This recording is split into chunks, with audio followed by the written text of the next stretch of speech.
السلام علیکم ورحمۃ اللہ وبرکاتہ۔ کیسے ہیں دوستو؟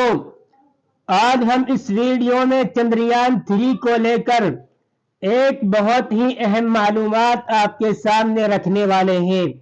ربیع الاول کی آمد پر چندریان 3 نے کیا ریکارڈ کیا؟ ہر عاشق رسول صلی اللہ علیہ وسلم یہ ویڈیو آخر تک ضرور دیکھیں۔ ربیع الاول کی آمد پر چندریان 3 نے کچھ ایسا ریکارڈ کر کے بھیجا کہ دیکھنے والے حیران و پریشان رہ گئے۔ ربیع الاول کا مہینہ ہر مسلمان کے لیے بے حد اہمیت کا مہینہ ہے، کیونکہ اسی مہینے میں محمد صلی اللہ علیہ وسلم اس دنیا میں تشریف لائے تھے تاکہ وہ راہ سے بھٹکے ہوئے لوگوں کو راستہ دکھا سکیں، انہیں نیکی کی طرف رغبت دلا سکیں۔ چاند کے معجزے کا اقرار تو آج کے دور میں ہر سائنس دان کر چکا ہے، اب تو سائنس بھی ثابت کر چکی ہے کہ چاند کو 2 ٹکڑے کیا گیا تھا۔ آج بھی اس پر وہ دلائل موجود ہیں جو نبی اکرم صلی اللہ علیہ وسلم کے اشارے کی وجہ سے ہو گئی تھی، مگر اس بار جو چاند پر معجزہ ریکارڈ کیا گیا وہ سن کر آپ کے ہوش اڑ جائیں گے۔ وہ معجزہ کیا ہے؟ جاننے کے لیے ویڈیو کو آخر تک دیکھیے۔ جی ہاں ناظرین، حال ہی میں انڈیا نے اپنا تیسرا مشن چندریان 3 کو بھیجا تھا تاکہ وہ چاند کے بارے میں اہم معلومات حاصل کر سکیں۔ سب سے اہم جانکاری جو معلوم کرنی تھی وہ ہے پانی یا برف کا حصول۔ اگر چاند پر پانی اور برف موجود ہو تو وہاں پر انسان رہ سکے گا، مگر اس کے ساتھ ہی بڑے ہی عجیب و غریب واقعات رونما ہونے شروع ہو گئے، جس سے یہ لگنے لگا کہ یہاں پر ہوائی مخلوقات کا راج تو نہیں ہے۔ اس سے پہلے چاند کے اس تاریک حصے میں کوئی بھی داخل نہیں ہوا تھا جہاں پر بڑی ہمت دکھا کر انڈیا لینڈ ہوا ہے۔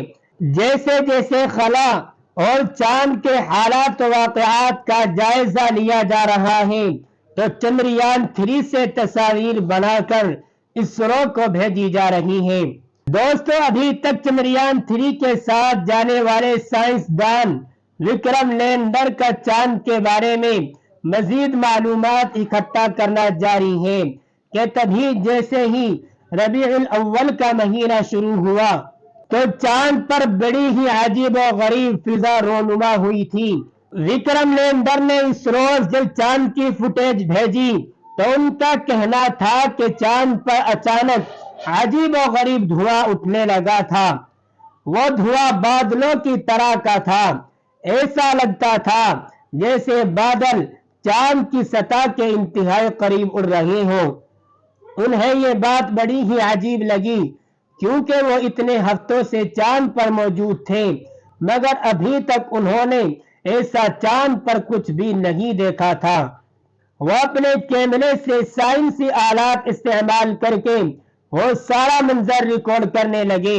وہ بادل نما دھواں اس قدر گہرا ہوتا چلا جا رہا تھا کہ دیکھتے ہی دیکھتے اس نے چمکنا شروع کر دیا۔ اس سے یوں روشنیاں نکل رہی تھی جیسے وہ کوئی چمکتا ہوا تارا ہو۔ دھوئیں سے اچانک روشنی سی نکلنے لگی۔ یہ بات وکرم لینڈر اور ان کے ساتھیوں کے لیے بڑی ہی پیچیدہ تھی، کیونکہ اتنے ہفتوں میں پہلی بار ایسا کچھ ہوا تھا۔ دیکھتے ہی دیکھتے اچانک وہ دھواں گرد کی شکل میں آسمان کی طرف پرواز کر گیا۔ وہ لوگ ابھی اسی منظر پر بات کر رہے تھے کہ تبھی عجیب و غریب سی آوازیں آنے لگی۔ ایسا لگتا تھا جیسے کہیں دور سے درود شریف پڑھنے کی آواز آ رہی ہو۔ پہلے تو وہ سمجھ نہ سکے کہ یہ آواز کس چیز کی ہے۔ اس سے پہلے بھی انہوں نے کئی آوازیں سنی تھی، مگر ابھی تک یہ جان نہیں پائے تھے کہ آخر یہ آواز ہے کس چیز کی۔ مگر اس بار انہوں نے جب کچھ خاص الفاظ سنے تو وہ سوچ میں پڑ گئے۔ انہیں یوں لگ رہا تھا جیسے یہ الفاظ زمینی الفاظ ہوں، اور یہ الفاظ انہوں نے اس سے پہلے بھی زمین پر سن رکھے ہوں۔ انہوں نے فوراً ان آوازوں کو ریکارڈ کرنا شروع کر دیا اور پھر وہ آواز اسرو کے خفیہ دفتر میں بھیجی، جسے سنتے ہی دفتر میں ہلچل سی مچ چکی تھی، کیونکہ انہوں نے اس آواز کو جب کلیئر کر کے سننا شروع کیا تو ان کے ہوش اڑ گئے اور کہنے لگے یہ آواز تو درود پاک پڑھنے کی تھی، اور یہ سوچنے لگے کہ ایسی جگہ درود پاک کون پڑھ رہا تھا۔ یہ بات سوچنے والی تھی، تبھی وکرم لینڈر نے کچھ اور تصاویر اور ویڈیوز اسرو کی جانب بھیجی، جن میں باقاعدہ طور پر دیکھا جا سکتا تھا کہ خلا میں تارے چمک رہے ہیں۔ وہ روشن تارے جرمٹ کی شکل میں ایک دوسرے کے ساتھ جڑنے لگے تھے۔ دیکھتے ہی دیکھتے ان سب نے مسجد نبوی صلی اللہ علیہ وسلم کی شکل اختیار کر لی تھی۔ واضح طور پر دکھائی دے رہا تھا کہ دراصل یہ مسجد نبوی ہی ہے۔ یہ منظر دیکھ کر تو وکرم لینڈر بھی متاثر ہوئے بغیر نہ رہ سکا۔ جیسے ہی یہ تصاویر خفیہ دفتر میں بھیجی گئی تو ایک ہلچل سی مچ چکی تھی۔ انہوں نے کہا خبردار جو کسی نے بھی یہ خبر باہر پہنچائی، وہ در حقیقت اس معجزے کو سب سے چھپانا چاہتے ہیں، کیونکہ وہ جانتے ہیں اگر یہ خبر وائرل ہو گئی تو کل لوگ اپنا عقیدہ بدل دیں گے۔ دوستو، اب ہم آپ کو ربیع الاول کے بابرکت مہینے کے بارے میں کچھ فضیلتیں بتائیں گے۔ ربیع الاول کا مہینہ اسلامی ہجری سال کا تیسرا مہینہ کہلاتا ہے۔ اس مہینے کی عظمت و فضیلت کے لیے یہی کیا کچھ کم ہے کہ اس مہینے میں امام الانبیاء سرکار مدینہ جناب رسول اکرم صلی اللہ علیہ وسلم کی ولادت باسعادت ہوئی ہے۔ سب رسول خدا بن کے آئے، سب رسول خدا بن کے آئے، وہ حبیب خدا بن کے آئے۔ اس لیے اس مہینے کو برکت اور فضیلت والا مہینہ کہا جاتا ہے، اور یہ اس مہینے کے لیے ایک ایسی فضیلت ہے جو بعض حیثیتوں سے دوسرے تمام مہینوں سے بڑی ہوئی ہے۔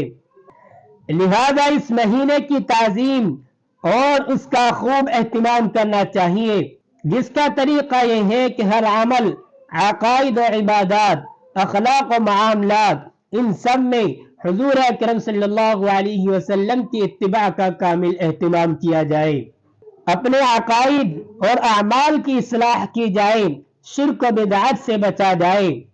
اللہ تبارک و تعالی ہم سب کو اپنے حبیب کے طریقے پر زندگی بسر کرنے کی توفیق عطا فرمائے۔ چلیے اس ویڈیو میں اتنا ہی، ملتے ہیں اگلی ویڈیو میں نئے سوال کے ساتھ۔ تب تک اپنا خیال رکھیں اور دعاؤں میں ہمیں بھی یاد رکھیں۔ والسلام علیکم ورحمۃ اللہ وبرکاتہ۔